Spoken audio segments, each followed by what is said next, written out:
آج قطب میں موجود ہے کہ میدان محشر ہوگا، میدان محشر ہوگا، غیب سے ندا آئے گی۔ اس میدان محشر میں انبیاء بھی ہوں گے، رسول بھی ہوں گے، اولیاء بھی ہوں گے، صحابہ بھی ہوں گے، ساری خلقت ہوگی۔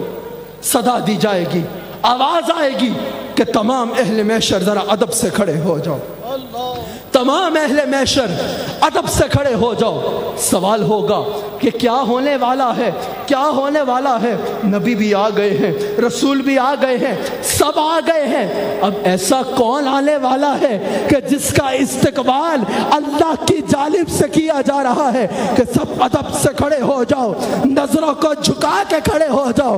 پتہ چلے گا کہ 70,000 حوریں آگے ہیں، 70,000 حوریں پیچھے ہیں۔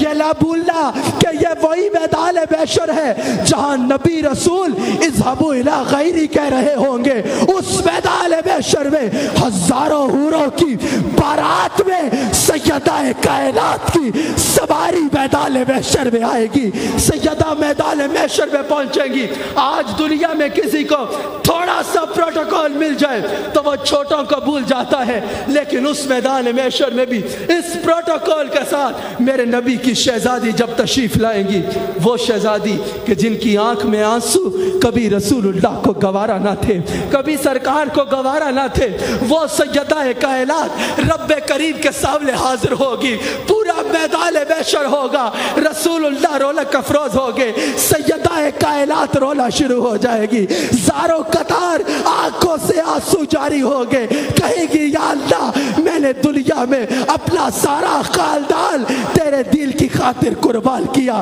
میں نے اپنے جوان سال بچے تیرے دل کی خاطر قربان کیے۔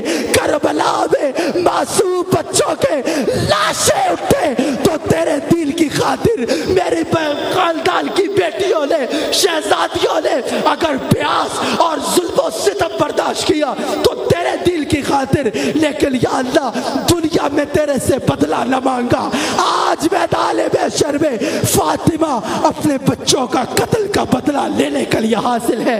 آج فاطمہ تجھ سے اپنے بچوں کے قتل کا بدلہ مانگتی ہے، اور وہ بدلہ کیا دے؟ یا اللہ آج میرے بابا کی ساری امت کو بغیر حساب کے بخش دے، میرے بچوں کے قتل کا بدلہ پورا ہو جائے گا، میرے بچوں کے قتل کا بدلہ پورا ہو جائے گا۔ اگر آج تو بابا کی امت کو بغیر حساب کے بخش دے، امتی تیری قسمت پہ لاکھوں سلام۔